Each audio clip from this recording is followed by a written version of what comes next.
My guest today is Byrdy Lynn, the Okay. author of Through the Storm of Early Trauma, Healing and Overcoming. Welcome, Byrdy.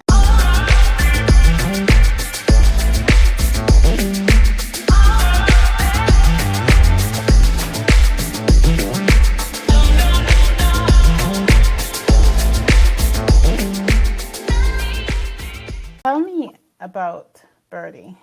Yeah, so I am, as you were saying, author of Through the Storm of Early Trauma, and I am a single mom, one son. I'm so proud of him. He's in college, and I also am CEO of Milan Property Management, a real estate property management company, as well as Ream LLC, which is a real estate technology company.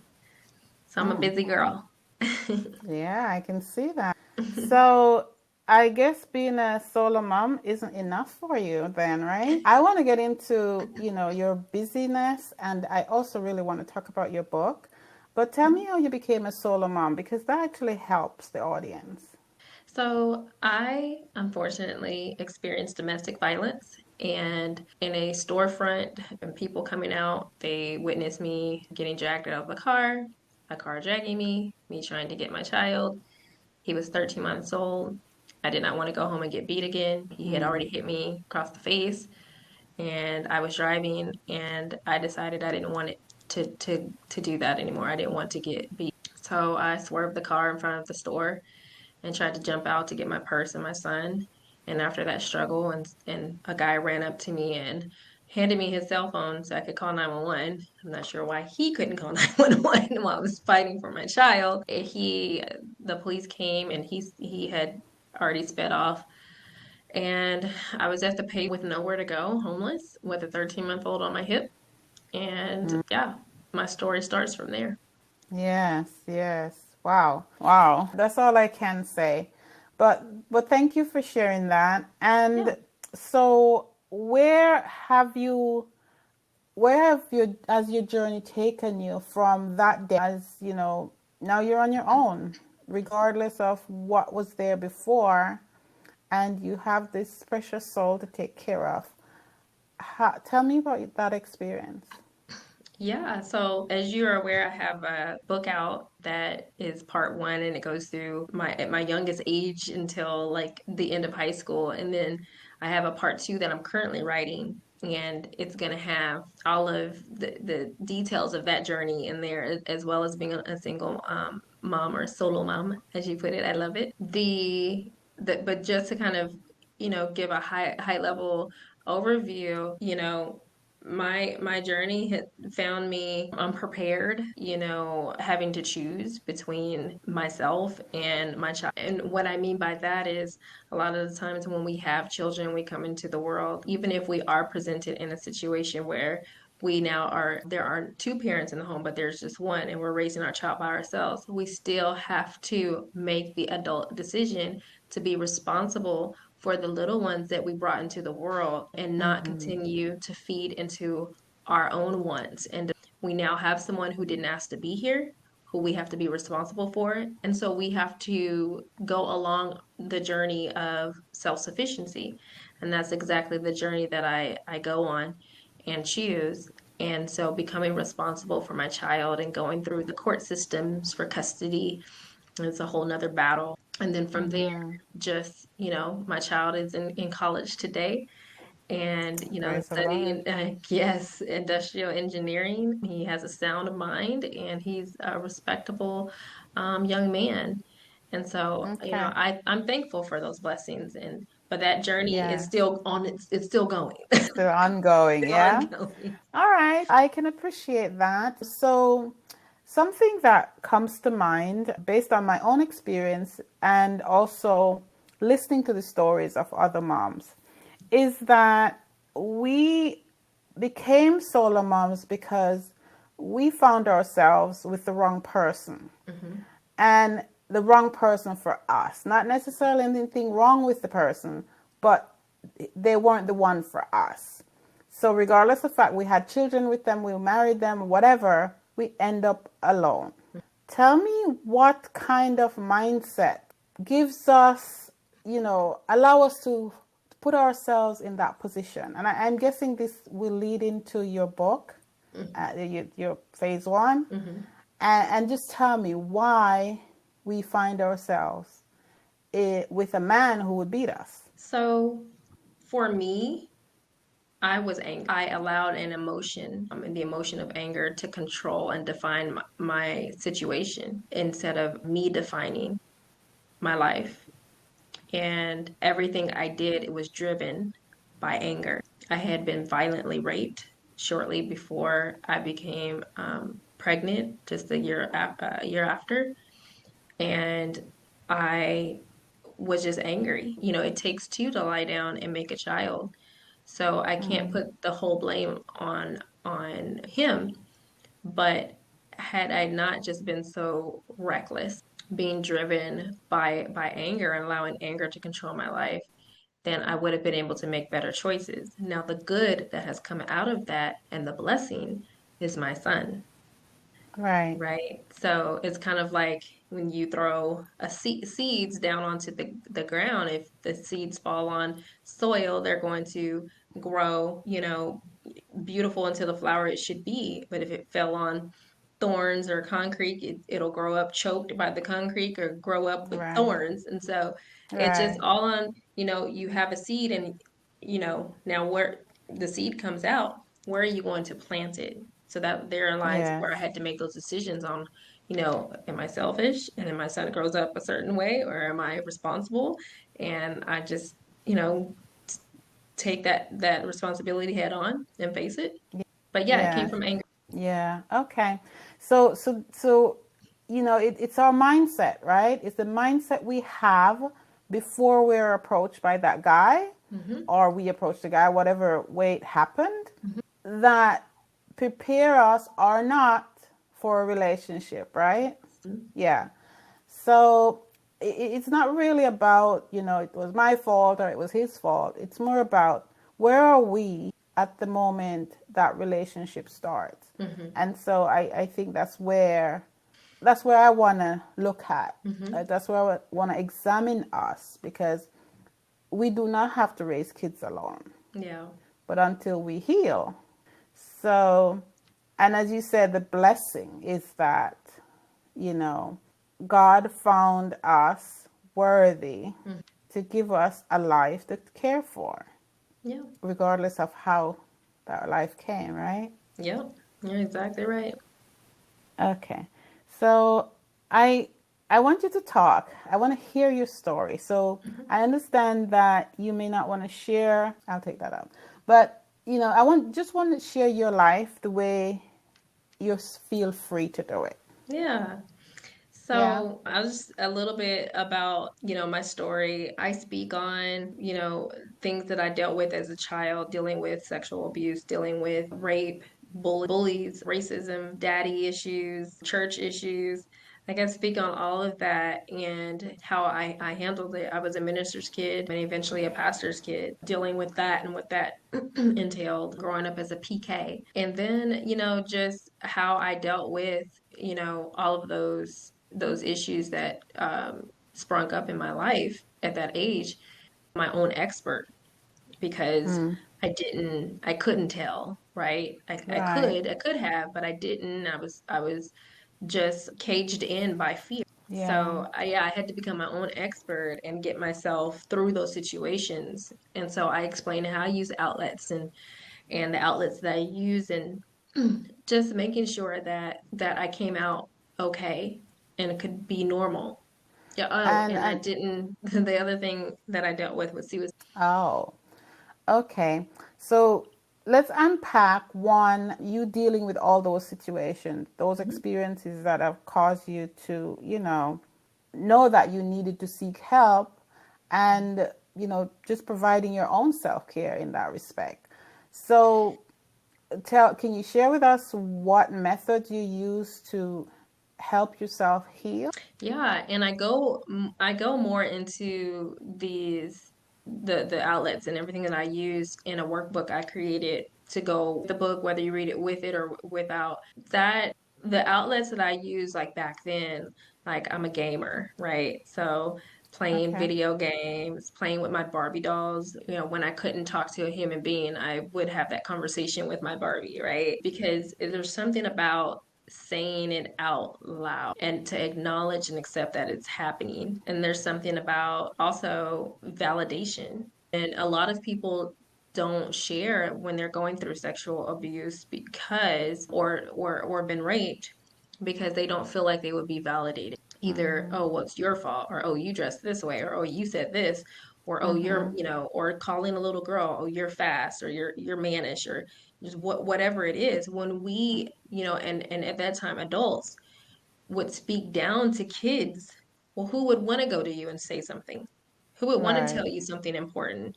You didn't respect them enough as a child. And I'm a firm believer that you have to, in order to get respect, you have to earn it. And Mhm. so that goes for anybody, you know. You want a child to respect you as an adult and as a parent, earn their respect. Yeah, so yeah, there was a lot of compartmentalization. Mhm. So, shoving it in a closet and trying to lock it with a key. It's kind of like those Yeah. movies. I think was just to kind of like put it in like a visualization. There's a movie called Monsters Inc., I think. It's like a Mhm. cartoon. Saw it. And you know Yep. how they have monsters under the bed or they hide in the closet? Well, I Mhm. feel like that's what was happening with me as something would happen and it would be a monster in my life, right? Right. And as a child, I would just push it into that closet. I was as scared as I was, push it into that closet in my mind and just try to keep it in there until I learned to lock the key, which I Mhm. learned to do that as I got a little older in middle school. And then as an adult, that monster started to beat at my door and tried to get out and begin to give me nightmares and begin to scare Yes. me. And that's when I realized I'm not letting that monster out without someone, without the tools to defeat it when it does come out, right? When I opened Yes. that door, I had to face my fears. And that's exactly what happened as an adult because I carried all of that childhood hurt and that anger. I get that. Oh wow. Okay. So tell us about the book and then the workbook. You just mentioned the workbook. Tell us how their book can benefit us, especially when we've carried stuff from childhood that Hmm. just not been dealt with, Yeah. keeping the monster in the closet. So what happened with the book, I didn't want to just write the book and put it out for everyone to read so that they could say, "Oh my gosh, that I feel so bad," and just walk away like, "Wow, she had a really Right. hard life." Like, what is that gonna do? Yeah. So I didn't want to put my business out there unless there was a purpose behind doing Mhm. so. So I Mhm. put, I was very vulnerable and transparent about my life. I didn't hold back. I was very blunt, not too blunt. I was, you know, a Mhm. child can still read it, but you know, to where I was able to, say, hey, so this happened, just a big thing, right? So this happened. Here's how and what I did to kind of get through those moments. And, here's how I was able to level up. Now, take me all the way back to my childhood. I couldn't tell you that. I wasn't doing it, it was something I had to do to survive. Those were survival skills. Right. But now as an adult and the tools of Mhm. seeing professional counseling and being able, to have a relationship with Christ, like now I'm looking back on it and I'm like, oh, wow. And when I did this allowed me to do this. And then I was able to get over Yes. that hump, right? So that I wanted the book to be inspirational and encouraging. And that book we have ebook, hardback, paperback, and an audio version available on Amazon. And I think it's Amazon, Book Baby, Goodreads, Barnes and Nobles. So yeah, they can find the book there. And then but the audio version I think is only available on Audible, which is an Amazon company. The Okay. workbook I wanted to create because as I was preparing to get the book out, I was like, I would want something tangible, something that I could write my thoughts on. So I came up with the journal. I was like, oh, let me just do a nice inspirational journal and put my logo on there. And because, seeing that logo, seeing Byrdy Lynn, they'll be inspired and they have a journal and I can encourage them to journal. And then I was Mm-hmm. like, you know what? That's not just it. Yes, I can write my thoughts, but how I can just write my thoughts out, but how do I organize those thoughts, right? And so Yeah. how do I even know where to start or where to begin? And do I even have anything locked away that that was, trauma? And I've heard from several people have reached out that they didn't realize that they had locked away a lot of things that had happened. And when they read my book, it triggered them to kind of face what had happened for them. So the workbook does that as well. Okay, there's a survey. Have you experienced trauma? We're going to ask those questions, and and then we're going to go through kind of the chapters, and I have questions that kind of on certain events in the book to kind of like Mm-hmm. draw a thought process to it. And then at the end, we have another kind of almost with the same Okay. questions so that people Yeah. who now are going through it, who have read the book, can, oh, you know what? I did experience trauma, and here's what I'm going to do about it. I'm going to seek professional counseling. I help them put a game plan together of how now they're going to face the fear. And then Yes. I put some outlets in that workbook. So I put adult coloring pages because I love to color. I put a vision board because I love to do goal setting. And then I put in a collage where I introduced my collage, mini collage I made, just little pictures of yourself that you could put in there and say, hey, I can do this, right? So here's where I started Mm-hmm. and here's where I am. So Oh, I love that. And that's something that, yeah. from, to you guys is I just wanted to, hey, if you're just serious and you want to face your fears and you want to live shameless, fearless, you want to be free, you want to break those shackles, well, here's my life. Let me open up my world and let me give Mm-hmm. you the tools I use as well. Yeah, that's brilliant. I love that. Thank you. And it incorporates tools I love, adult coloring, journaling. I just love that. Yeah, perfect. And give me the name of the book. Give us the name of the book again, just so we have it. Yes. Through the storm of early trauma. Great. And I'm going to put a link to the book in the show notes as well. Thank you. Now, I'm not done with you yet. Tell me what Birdie is grateful for today. Yes. So I am grateful and I'm grateful to breathe. And I know that that seems really basic, but if Mm-mm. it was not for my next breath, I wouldn't be able to talk. I wouldn't be able to share my testimony. I wouldn't be able to do anything. And so I'm always thankful to God for being mortal and being able to breathe in the air around me. And then I would say I'm thankful for my son. And Mm-hmm. and so yeah, he's my guy. He's not my little guy anymore, but he's my guy. That's nice. Yeah, I know you feel. I have three sons, so. Do you practice self-care, and what does that look like for you? Absolutely. So self-care is no matter how busy that I get, that I take time out. I'll say I just did self-care last week. There's budgeting self-care and there's unbudgeted self-care and and there's Mm-hmm. free self-care. So free self-care I like to do is just running me a bubble bath and just soaking in the tub, listening to music, maybe candles. So I love that. That's free. Well, not really, Mm-hmm. because you have to pay for the water in order to fill up the tub, but we're not gonna get that technical. And I would say going on a nice walk. Oh, I love walks. I Yeah. love riding my bike. Mm-hmm. So I love doing that. And then like last week, I was really stressed. I had my first virtual keynote and I was just going, going, going. And I said, you know what? I checked myself into a hotel and it took me away from just broke up the monotony there, and I was able to kind of go on a mini, staycation, and I was able to get refreshed just by sleeping in a hotel bed and Yep. enjoying a dinner that wasn't at home, right? That really Yes. prepared me for my virtual keynote, which I nailed, Mm-hmm. and I was thankful for that. Yeah, and that was a unbudgeted. And a budgeted is you book your ticket and your hotel and you go see a beach somewhere where water. Yes. I love it. I just love it. I just love that. Yeah, you just sound like me there now. Yeah. Yeah. Agreed. And thank you. Thank you for sharing so much with us. And yeah, the self-care is so important. Byrdy Lynn, author of Through the Storm of Early Trauma. And please pick up our book. I think that we as SoloMom have a lot to heal from if we haven't done so already. And this book plus the workbook should be able to help us some. Yes?